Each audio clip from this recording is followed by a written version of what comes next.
everyone, and welcome to our webinar today. We have got Nicole from Pletsen together with, um, sorry for the, together with Doug Wood in the house, who's going to present creating champions in the modern era. They're going to touch on a few points like elite professionals, amateurs, beginners, art and information. So we're going to go through all those types of stuff. But before we do, please just make sure that your mics are on mute, just to avoid any disturbances as we are going along. Um, we will have a slideshow with Doug and Nicole presenting. If and when you have a question after each slide, please feel free to ask a question. Otherwise, alternatively, you can also ask the questions at the end of it. So without any further ado, Doug, um, welcome, and together with Nicole, welcome, and we're looking forward to our session today with you. Thank you. Thank you. Looking forward to chatting to everyone. Thank you, Francois. I'll start it off. Hello, everybody. We're very excited to just share a little bit of what we do in the Academy and what we feel helps creating champions in today in the modern era. I think everyone can relate that we, in a time with social media and that gets a bit hectic, so the pressure on all the players and the expectations are quite a lot out there. So supporting players for us are really important. So talking about personal investments, so it may come in different ways. So firstly, how much time are we spending extra on the driving range, the golf course? So I'm speaking about time outside lesson hours. Like, are we putting enough time for them on the range, knowing that they're doing the right things, that their plans are good, that they're comfortable? Also, like just checking in now and then, how they're doing mentally, physically, emotionally. I've been very fortunate to work under Dougie for the past 13 years. And before that, I was a player. So I'm talking about 14, 15 years ago. And I'll never forget the first time I played in a tournament and the phone call I received after playing, and what it really meant to me as a player back then. I really felt cared about and knew that I had someone on my team backing me, and that I can trust. So as a coach, I knew this is definitely something that I want to bring into. As a coach, I knew it's something that I really want to bring to the table for my players. So there can be two types, the solution. So creating a business plan that it's based, of your team.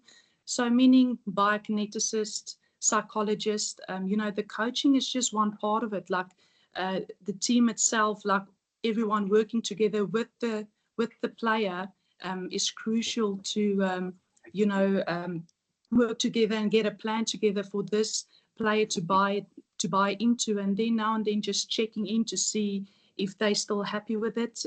Are they in a good space? And then obviously the shoulder, I think everyone can relate. This game can be quite frustrating, and I feel like we do get a lot more disappointments than victories sometimes. So being the shoulder, showing sympathy and empathy towards the players, and just knowing as a coach, or that they have someone to talk to, and knowing that they have someone that will be there for them and help them afterwards or after a tournament, and if they're not sure about anything. So and then being available. So this is a lot of personal sacrifice. I mean, we all have families, and we've got our personal time, but taking 10 or 20 minutes extra a night just to send your players a message and checking in really made a difference in our players. It gave them confidence in us as coaches, and they really felt part as a team. And I don't think there's anything more satisfying than getting a message from a student after a tournament going, thanks for the support, coach, and always checking in. So it definitely means a lot towards the students. So doing a little bit of extra personal investment really made a difference in our academy and made a difference to our players. Any questions?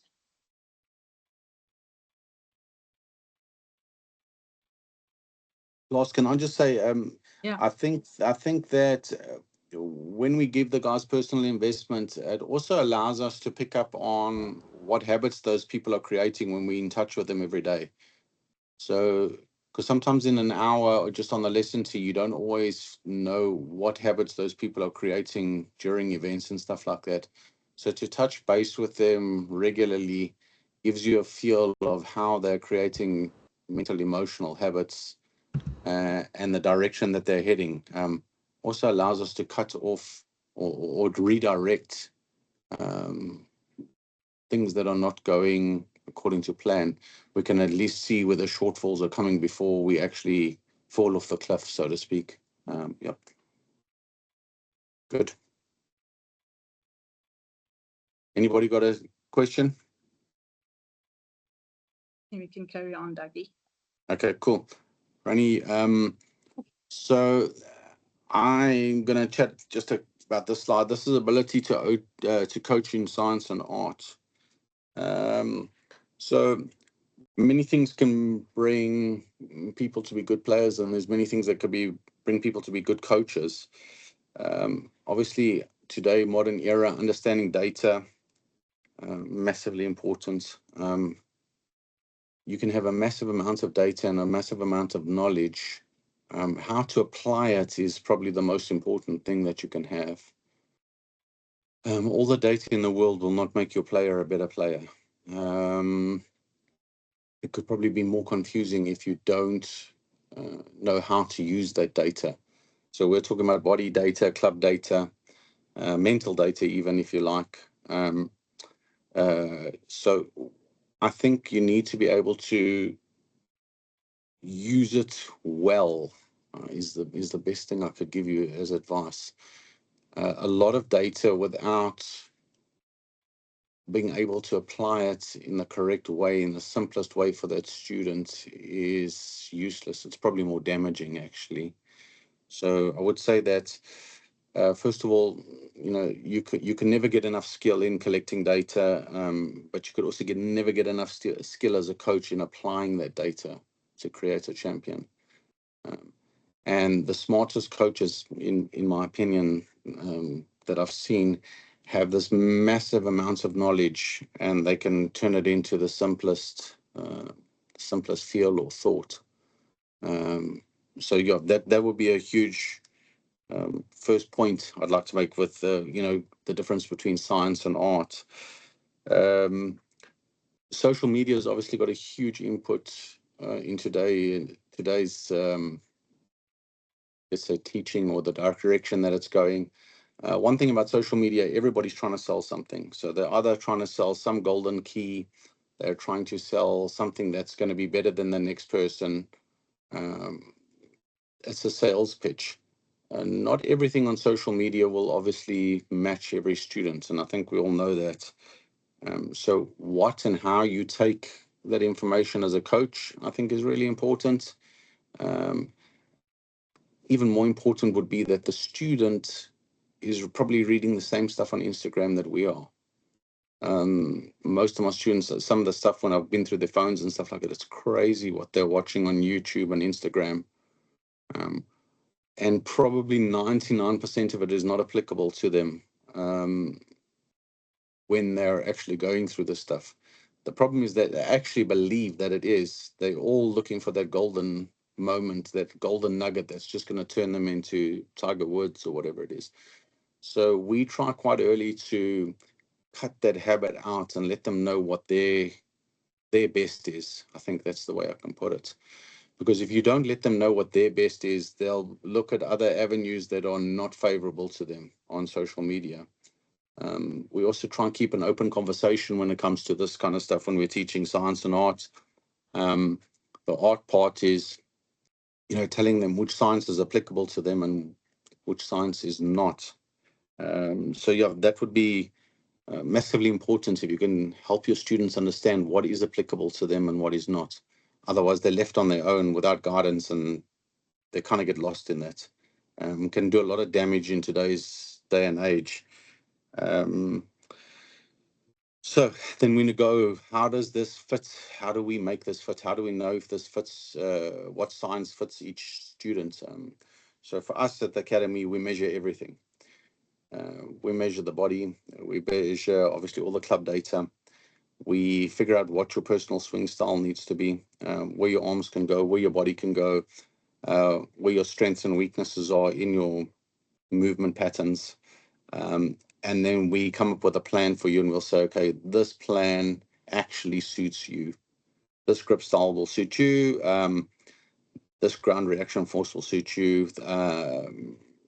We won't maybe make it that complicated for them, but we will have a file on them that's probably, if we take all our data between us and the bios, we're probably about 60 pages of data per student. The student probably gets about 5 lines of that data, just to give you an idea. So once we've measured everything, and we'll even measure the stages of the golf shot, so like from pre-shot to in the shot to post-shot, everything gets measured. Once you decided what you want to do, you want to make a correction, we'll put it into practice, and we want to turn it into a feel for them. Then we want to test the feel under pressure. Then we want to measure it again. And then we want to know, did the data actually improve the stuff we implemented? And then we'll remeasure all over again. So for us in the background, that's a massive amount of work. For the student, they're probably getting half a page of work to do, maybe with 6 or 7 lines on it. From it'll go, this is what my swing style needs to feel like. This is what my practice plan looks like, and this is how I'm testing myself. So for us, we take a massive amount of data, turn it into half a page for the students, and then we continuously retest. So we do not, if it's not working within 2 weeks, we'll retest again. Sometimes we'll retest 2 or 3 times in one session just to make sure that we have it correct. And that could be pretty much anything from, grip style to pre or post shot. It could be how their balance works. And we'll make sure that everything is directed towards maybe 5 or 6 lines that the people can have as their own plan, the player can have as their own plan. So having science is wonderful. If you can't turn it into something that they can do, let's call it, I don't want to say instantly, but they can almost have an attraction to it instantly, or feel like they can do it instantly, you're probably not teaching them correctly. So the days of saying you need to hit 10,000 balls doing this position or whatever it is are probably not true. We are starting to find that we are having more success with people that are practicing more efficiently and less hours. And that is, that's probably the truth. We're probably finding that the ones that practice the most aren't necessarily the most effective. The ones that we have the right message with are more effective than the ones that are practicing the most. Has anybody got any questions about what I said? I said a lot there. Anybody want to know? I think we'll ask it after we're done with it. Perfect. We'll write them down as we go along. Perfect. So pros and cons. Second slide, yeah. Pros and cons of having technology and having art. So the pros are technology, the modern era. It's created a lot of curiosity and a lot of new avenues in golf.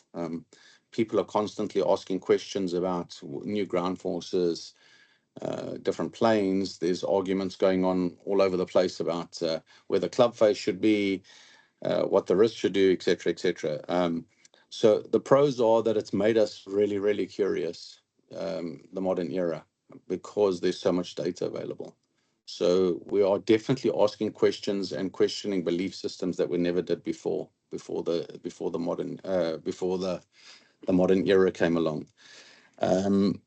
So it's tested our beliefs, and science can prove, some of our beliefs to be wrong, which is quite exciting, or not to be wrong, but they could be flawed, so to speak.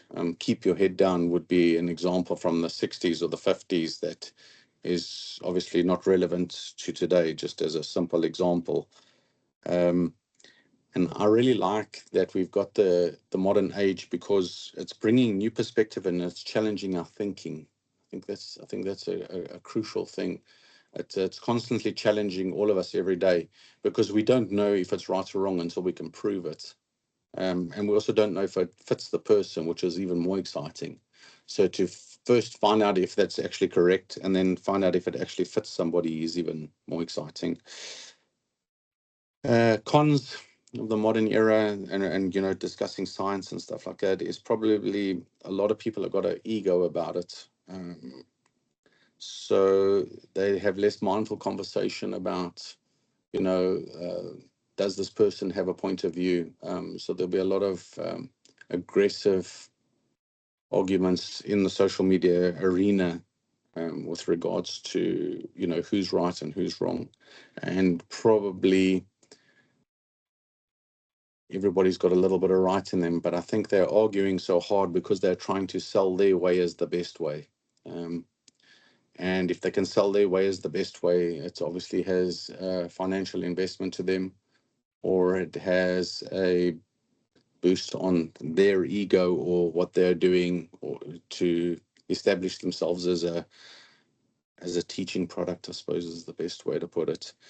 The cons with the student is that a lot of the stuff that they're reading it as this is the fix.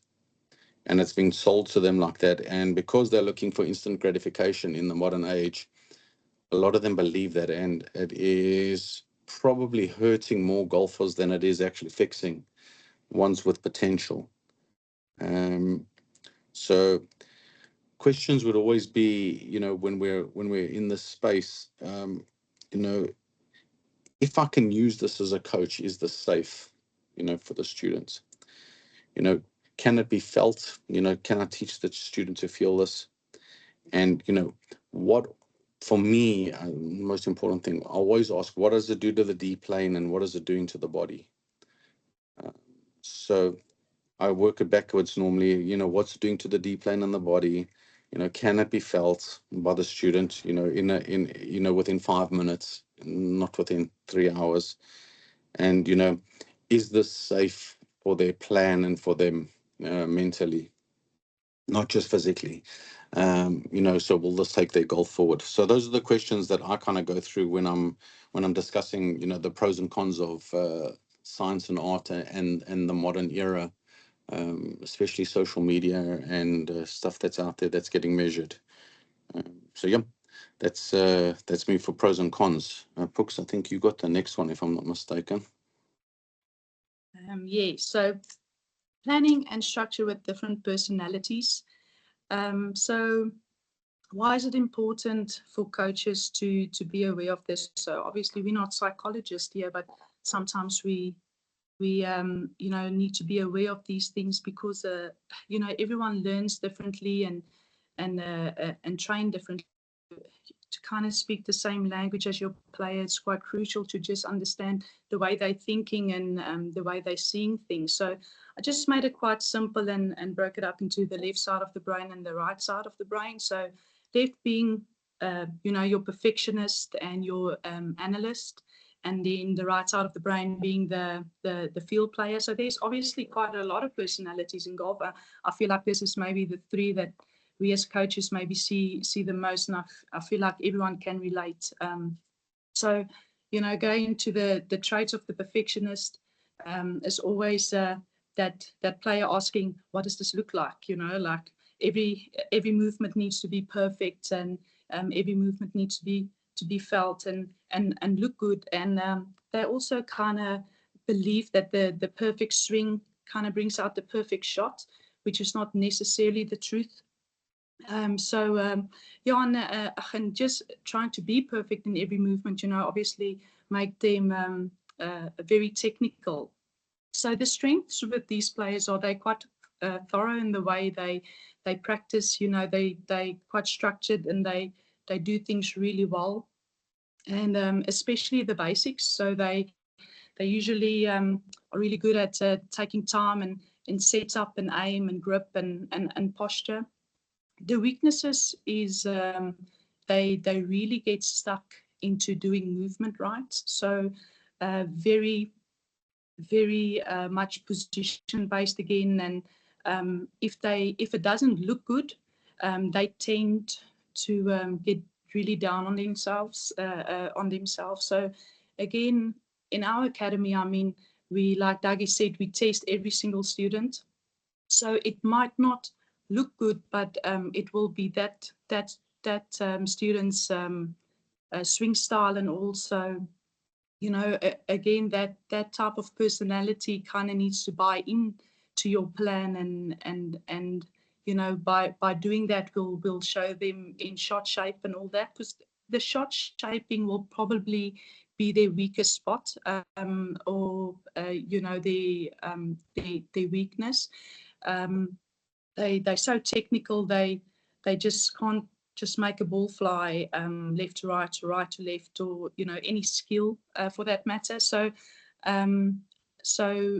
while doing their planning and structure, it's really important to satisfy this perfectionist their needs by creating a really good drill box where they can work on their movement patterns, but really important to add skill. So we have to have a box or an area where we can do movement and kind of couple a feel or a skill with this, so that they can see ball flights and later on maybe be a little bit more focused on a feel instead of movement.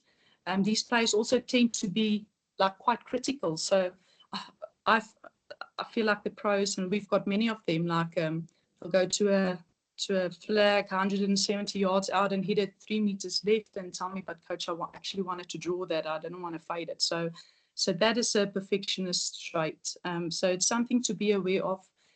We need to really focus on progress with those players rather than perfection.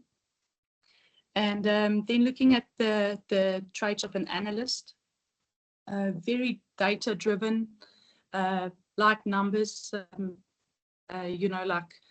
we kind of use technology, TrackMan and Sportsbox. So love those numbers, but again, their weaknesses are getting so fixated in numbers that they overanalyze extremely, and can get quite technical in the process. Again, what's making us really good at the end of this day is just knowing, how to get the ball, knowing how to, let's call it, feel how to hit a shot to the target, not necessarily having every position right, so a little bit more right brain. So those perfectionists and the analyst needs to tap into that right side a little bit more. The strength of the analyst is they're usually really good in course management. So they analyze everything and know their distances really well, very much aware of wind lie, slope. So a really good strength, and also pretty much good in always keeping stats, which us as coaches really like. When we plan and structure for these players, again, having a drill box, is quite important, and then having technology available for those people to kind of just get some feedback if the certain movement or certain feel is giving them a certain pattern and certain numbers on TrackMan or Sportsbox. But while doing that, like really simplifying it and not looking at too many numbers. So as a coach, it's your responsibility to help this type of personality to keep it quite simple in choosing maybe 1 or 2 numbers, and in TrackMan or Sportsbox to just keep it as simple as possible. And then you get your field player. Usually not very structured at all. Use a lot of intuition to hit golf shots, kind of see the hole and kind of feel the shot and play it as ease. So don't overthink at all. But but usually, like, their weaknesses are they're not very structured in the way they train. So under pressure, when a feel or something is not really, or if they can feel something, they don't necessarily have anything to fall back on because they're not very technical in movement. And then their processes aren't very consistent because they just kind of go with the flow. So when doing this the field player, when doing their planning and structure, it's quite important to have a really good set plan with them. Again, I'm constantly going to a drill box, like we kind of train like that. You have your drill box, and you should have your skill box, and then your pressure box. And for them, having something like a drill box is important for a little bit of structure, but keeping it as simple as possible. You don't want to overwhelm them with too much movement because they will not deal well with it. And then, like satisfy them again, which I will really like, is probably a lot of golf course lessons. And you can use this and do, a lot of skills there, but also make sure that their processes are good, meaning, pre-shot routines, post-shot routines can really work on that, and that can really help them. So that's obviously just being aware of all the personalities, and you'll get all of them. But the best players in the world have a way to kind of balance it all together. So we really try in the academy to, even though you're stronger at one, like moving towards one, a personality, meaning a perfectionist, we really try or make sure your plan and structure has skill in it, so that they can improve both sides. So you need the one or the other to be the best, and the balance is probably the most important thing. So yeah, I feel like being aware of it really creates trust between you and the player, like not just being like it needs to be like this. Players don't deal well with that. You need to communicate and understand them, and then from there, if they feel heard and you understand the way they think and learn, they'll definitely trust you as a coach a little bit better, and going forward, it will be more successful. I just want to say something on that. So it sounds kind of boring, but it's the guys do well when the routine stays constant for their personality.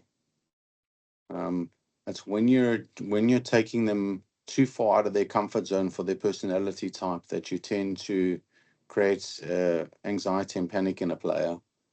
The trick is to push the boundaries but not create anxiety through practice and your play. So it's to improve them but not break them. So there's a fine line there so if you understand the personality, what they're about, you'll know how to push their boundaries to certain spaces.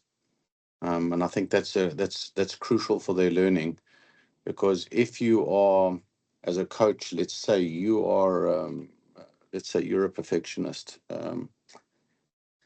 and you want your students to be that way, it will certainly create anxiety in a person that is not a perfectionist. They'll be, or an analyst, the field players will be more, let's call it anxious or more uncomfortable.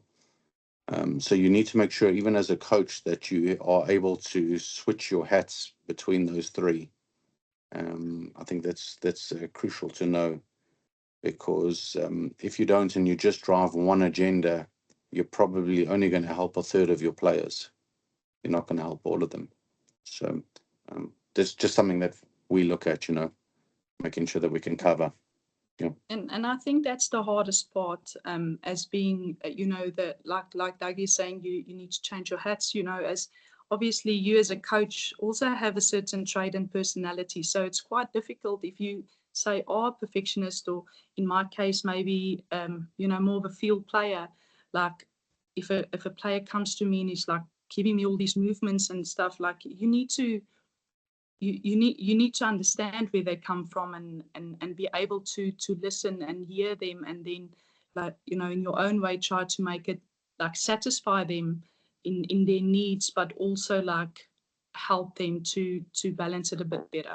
But yeah, it's definitely hard, but yeah, if you want to create champions, you need to be willing to change those hats, and listen to your students, and communicate well, and make sure that they all happy with the plan. It's not just you as a coach, that your beliefs and how things needs to be. It's a team thing and a team decision at the end. Yeah, because every single focus of attention that you put to a player, every single one with a different personality will need a different FOA, focus of attention, in different areas. So they'll think it, feel it, understand it, comprehend it, learn it, however you want to put it. They'll all do it differently, all those personality types. And some of them might have multiple personalities. We've had a few of those. Just kidding. And you literally you need to be able to switch between them and not get too stuck on just trying to push one way through. I think that's the best way we can put it. Yeah, if you want to coach in this day and era, you got to listen, and you got to be able to get to their level or their personality type, and then give it to their instruction in their way. I think there's a huge art to that in coaching, and it takes a lot of patience, because it's really easy to just want to do it your way as your natural personality. So yeah, cool. Yeah, cool. So I got the next slide here. So I think when I started this, obviously I started playing first, and then Nick was also a player, and both came off tour. And I think the one thing that drove me from playing to coaching was curiosity. And I still think it's one of our strongest assets as a team. And again, I'm only talking on our personal experience and on what we've been through. I think that it drives us. If you're a curious team, you are driven every day, every month, every hour, every year to improve and understand. So I think you can coach with judgment, or you can coach with curiosity. Curiosity does a couple of things for us. It's probably the easiest way when things are going well to understand why, because we are curious about something. But also when things are going really badly, if you approach it from a space of logic and curiosity, you tend to have different questions asked, and you have different questions answered. So if you approach a really difficult situation with a student, whether it be technical, mental, scores, whatever it is, and you approach it with curiosity, it lends itself to different questions, which very often lend themselves to different answers. So yeah, if you can put a bunch of the stuff that we've said in previous slides together, and you're going to take curiosity as your main driver, I think you'll find that you get a lot of different answers from your students, and often from yourself, because if you don't have an answer, you're often driven to go find it in a different way if you're curious enough. And I think over the 20 odd years that we've been doing this, 25 years or whatever, I think that has been definitely one of our better assets is to stay curious. Stay curious. It kind of makes you determined as well when you're curious as well, because you're always searching for what could be better, or how do we be better, and that tends to rub off on the students as well. Because if you kind of stay curious as a coach, your students tend to run towards that as well. They tend to become curious instead of over analytical, over let's say over emotional. Our habits tend to rub off on them, which is really really a cool thing to see. Sometimes we tend to set traits or set an example, I think, for the students when we're super curious. Curiosity also gives us a lot less judgment. So if we're less judgmental, the students tend to be less judgmental. And we're not very scared of making errors when we're curious. So we'll bump our heads, quickly learn and go, okay, cool. Well, that didn't work for that person. And we're not scared to shift gears and take ownership of that, because we're not going to get it right all the time.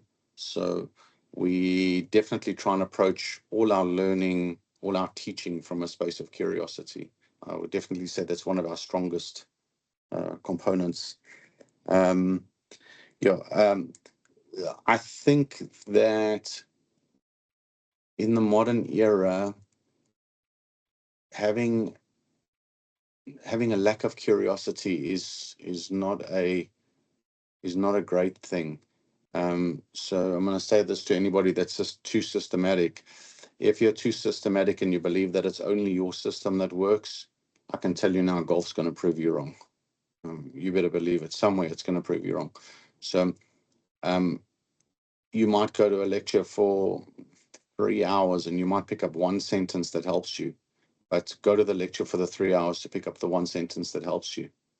I think that's super important to know. So in the modern era, we would definitely say that we are an extremely curious company, and the team runs like that.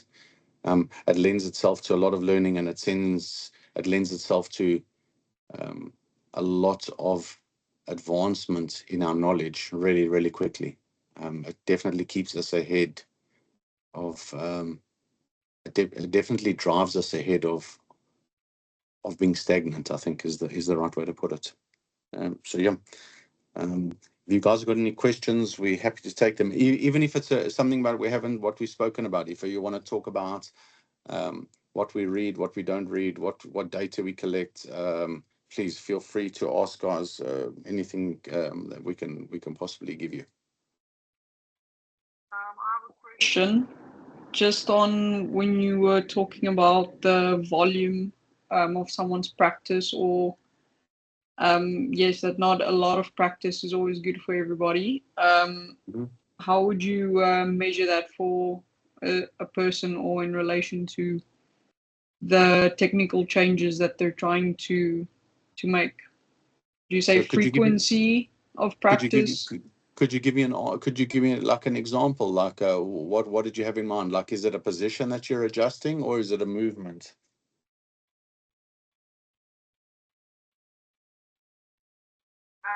Movement, yeah.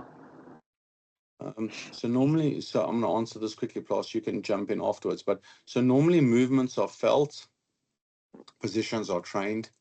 A movement, if you give the correct feeling, you should be able to teach them a feeling in 10 to 15 minutes. They should be able to walk away for 3 hours and then come back and repeat that feeling, because I'm going to relate it like this. When you were a kid and you shot an elastic band off your finger and at your schoolmate, a rubber band, that feeling, even if I told you about it today, you would still remember doing it, shooting elastics across the classroom at your friends at school. So if you create the correct proprioceptive product, they will hold on to it immediately, and they'll pick it up every day, and they'll be able to repeat it. And yes, there'll be a repetition that needs to survive under practice, but the repetition will not be. So the old days, they would give you, well, I need to hit 20,000 balls to create a feeling. Now you need to just create a feeling, and you can probably do it in, depending on what the structure is and what you need to do with it, but you can probably do it in half-hour or 40-minute sessions. Was that the answer you were looking for?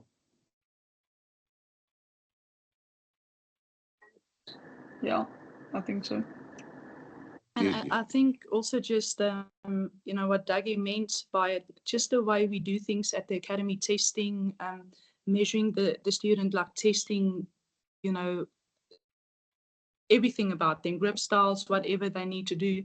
We truly believe, you know, like if we build a swing around what their body wants to do, you don't need 10,000 hours. If that's something that comes more natural to you and in movement, it should be way faster than 10,000 hours. So we're creating something that's built for you personally. So not systems or beliefs.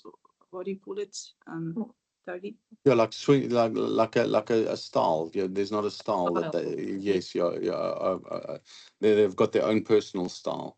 So I'm gonna just use Ash quickly as an example. So Ash, we do practice. If whoever doesn't know Ash, she plays on the LPGA, and she runs around probably the last 10 years, and we've been together for 15, but she probably runs around the last, probably, let's say 10 years, 8 years. We probably don't do much more than 4 hours with 9 holes and training in a day. But what she does is repetitive, and every day the feeling's the same. So she finds her 1% every day in just being able to repeat that feeling for 30 minutes. It actually builds trust in them, because once you can feel it, you can actually hold on to the feeling, and you can trust, and you can put it under pressure. Because thoughts don't survive under pressure on the golf course, feelings do. So I can tell you now that all our champions, they don't think something, they feel something. That's an absolute 1000%. They can tell you that their hands are doing something, but it'll come from a feeling, or their legs, or whatever it is. I can absolutely guarantee you that it's coming from a feel, not from a thought. Talk about the people with, like, let's say left brain, right brain, and you're talking about feeling. Don't you think it has to do with visualizing? So can I, sorry, I'm going to quickly answer To this, feel. Boss, and you can grab it after me. So visualization is a broad term. So visualization to us in the academy is another word for proprioception. So smell, taste, sight, touch, imagery, they all come down to visualization. So just to tell a person to see something is not always possible. I have many students that cannot visualize. I mean, in the true sense, as in visualize the ball fly, or they can't see it. But I could teach them to have a feeling in their hands, and that would be proprioception, which is visualization as well. So it's not all just down to, it's all the senses, and you've got to be able to tap into the one that can create feel. So some people will see something that will give their body a feeling, like they'll be able to imagine it, and not everybody's built that way. Last, Karen? No, I'm happy with that. Again, depending on the Yeah. personality, you know, like Yeah, absolutely. well, you know, that's very movement or position. You know, they might see something or position and imagine that way more than, you know, your right brain or the field player will probably maybe see it, or just feel the club moving in a certain direction without necessarily, again, being technical about it. So depending on their personalities, they'll visualize or feel it differently. Then Sylvia, you got your hand up there. You can unmute yourself and ask your question. Hi. Okay, I'm Sylvia. I'm the mother of Matisse. Matisse Hi, is with you Sylvia. at the academy. Hi. I don't know if you know Matisse. I don't know. I guess. Maybe with Nicole, you already worked with Matisse, no? Yeah. Okay. I have a few questions. um, did you do you do also in your academy groups when you have juniors or something like that? You work in the groups. Can I answer, Dougie? Go for it, plus. So, starting with juniors, we definitely start with groups. There's a certain time and age where you want to, kids play golf to have fun and with friends necessarily, not necessarily just for golf. So that's kind of when we start the groups with the really young ones and the juniors. But we are very individualized when they get a little bit older and more skillful. So we don't believe in coaching, not even two together, to be honest.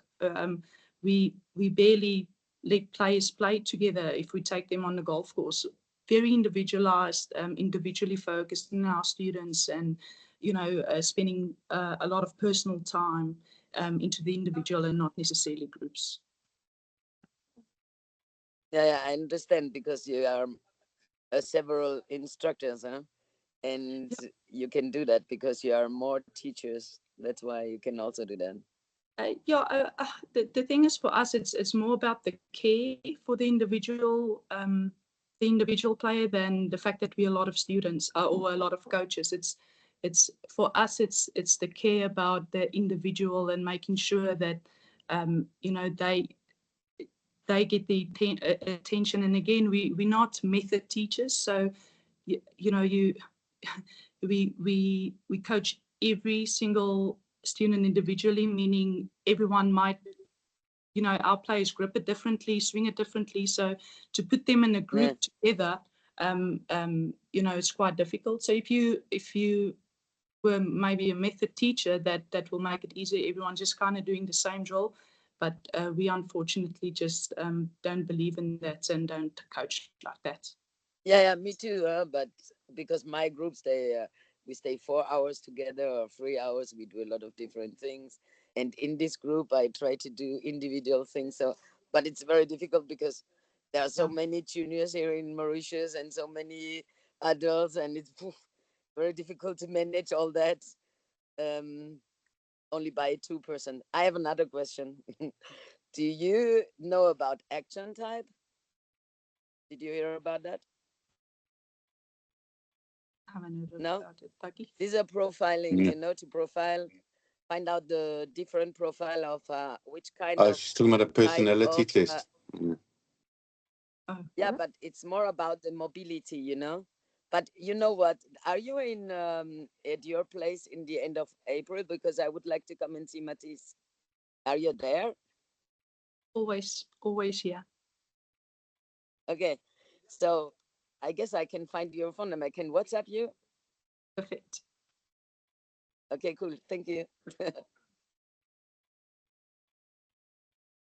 If there's any other questions, please feel free to unmute yourself and ask.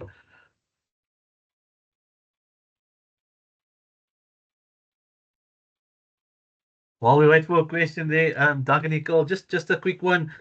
In terms of culture, how do you create good habits through a culture at your academy?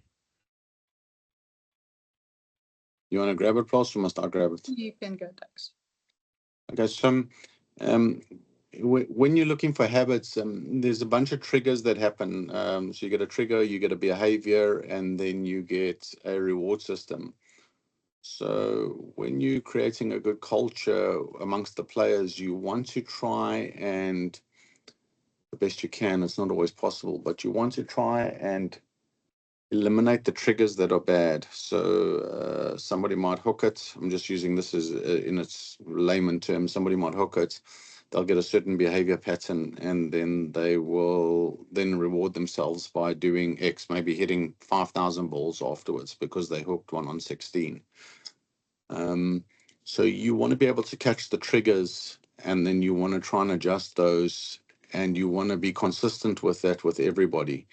Because if you catch everybody's triggers and you're paying enough attention to them individually, your culture then changes within the academy because everybody is aware of what triggers and behaviors they've got.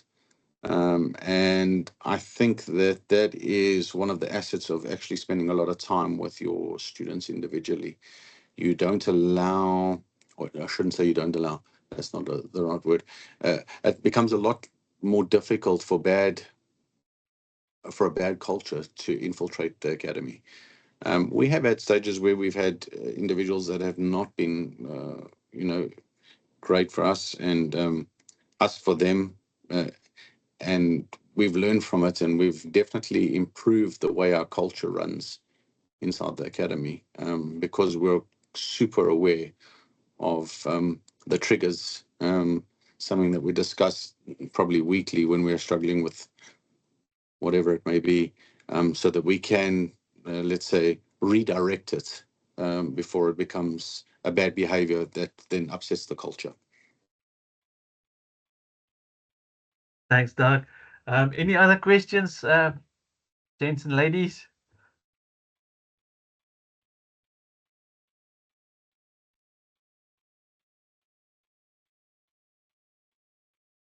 I'll run with another one if I can, Doug. Which tech do you guys make use of there at the academy? Lars, you can take it. Technology. Sorry, Francois. Yes, what type of technology do you sort of make use of? Obviously to gather the numbers and all those types of stuff. Yeah, so we obviously we've got Trackman. We use Sportsbox, which is like 3D, an app on the phone. We've got Capto, which is putting data. Sure, Dougie. Yeah, that's pretty much our main. That's pretty much our main three. Yeah. But yeah, definitely that we we use. We used to work with K-Vest a little bit, but we feel like Sportsbox is way faster and gives us great numbers to work from. So yeah, Sportsbox is pretty amazing, and then obviously just Trackman.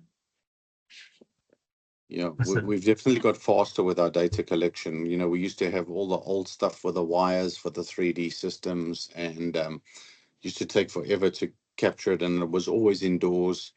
The cool thing about the new technology is that you can literally you can capture out on the golf course now. So we used to do a lot of stuff for the feet, body track and stuff like that. We don't have our mats available anymore, but we are looking at new technology in that space. And then we've obviously got a lot of capture stuff, like obviously Coach Now and stuff like that, where we store data and all that kind of stuff. But we do also, obviously, we work really close to the bios, and they give us a lot of data. They've got a lot of stuff, Vault and stuff like that, where they give us strengths and weaknesses in every direction that a person moves. So it's not golf specific. It is golf specific, but it's not something that the normal coach would use. That the bios use that and give us strengths and weaknesses, flexion, extension, deviations, rotations. So we actually measure all of that, where strong and weak is every muscle. Thanks, Doug and Nicole. Louis, you've got your hand up. You can ask your question. Cool. And then just from the tech point of view, so obviously now your student's getting a little bit better. He's rotating better. He's going through the motions. At what point do you now say to the guy, look, he's come with his clubs, he's come with his driver. At what point do they swap? Do they now change the tech to better themselves? Like, what have you found, and how have you found that? Are you talking about clubs? Sorry, Louis, are you talking about clubs, eh? Yeah. So the tech, as in like the golf ball they're using. So look, the guy's obviously hitting it too low, too high. When does that come into your guys' conversations with your students? Are you talking about like a professional Starts and stuff. or are you talking about just your social players? No. So like your guys that are coming there saying, I want to become a pro, or I want to get better at the game. And then when you're obviously analyzing his game and his ability, at what point do you say to him, look, your ability is there. It's now time to look more at the tech side. Like, can Have I you found that? Yeah, go for it, Books. Go for it. So I found, like usually it will be a little bit later in lessons where you feel like they're probably hitting it like decent, but throughout the years I've seen. Lost you. We lost it. Beliefs and to your. So have you lost me? Yeah, got you. Say that again, Books.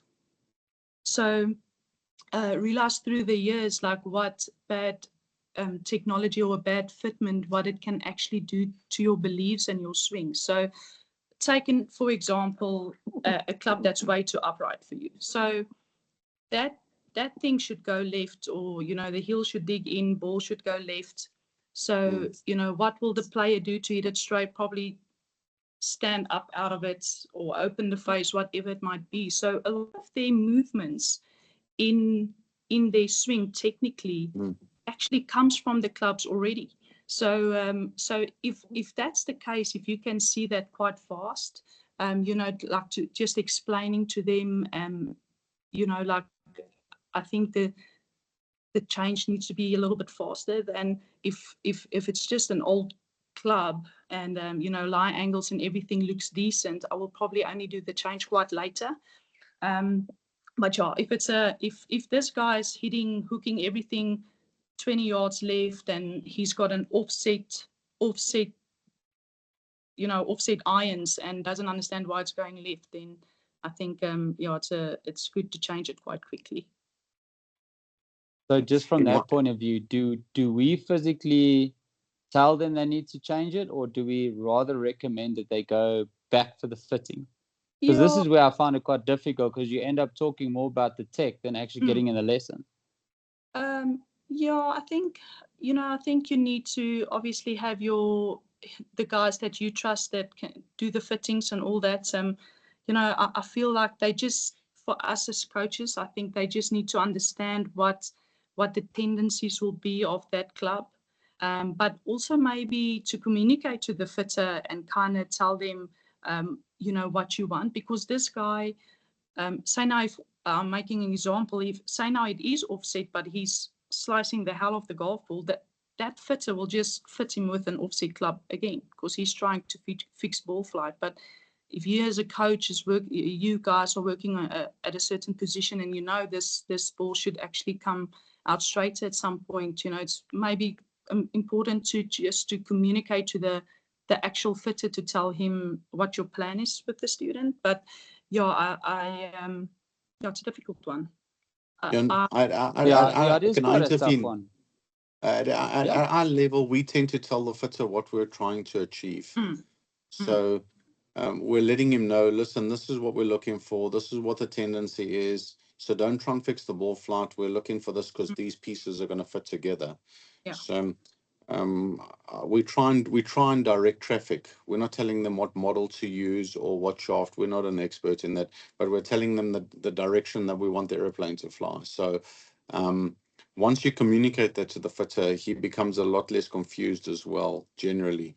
Obviously, it's a little easier for me because I'm always with the tour guys. I'm literally only tour students, so I've got vans available and trucks available to me every week. And I've found that if you direct the traffic, then it leaves a lot less interference going forward. Yeah, nobody's left to make up their own mind. Yeah, but you are responsible for directing that. Yeah, so.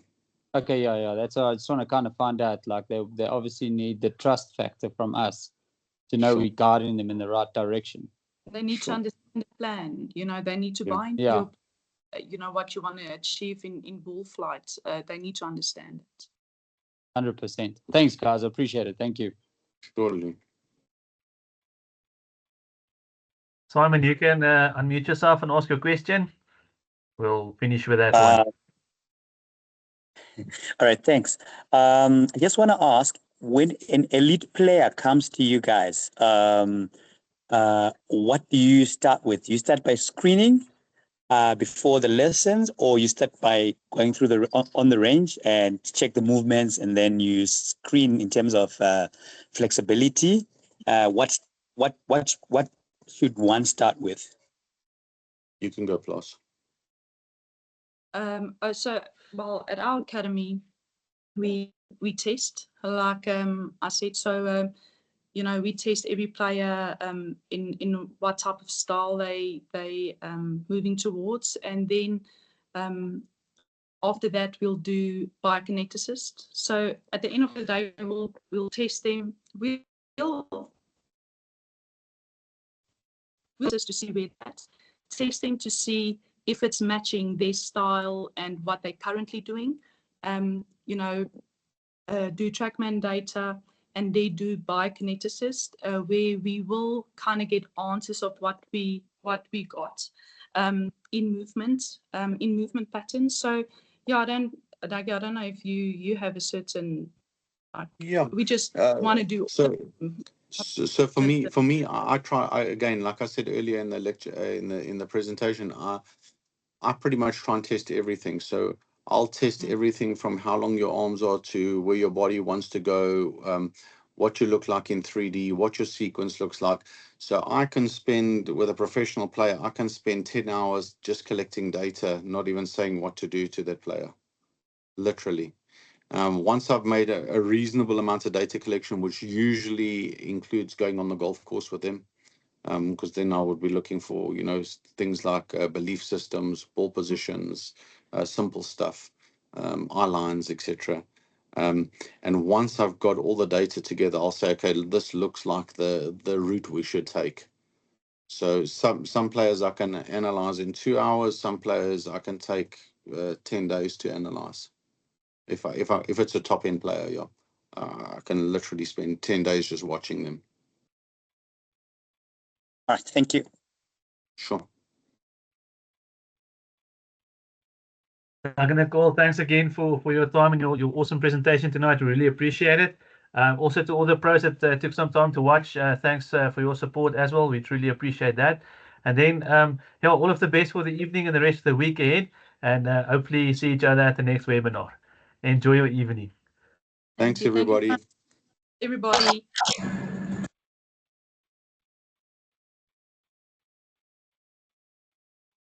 Thank you.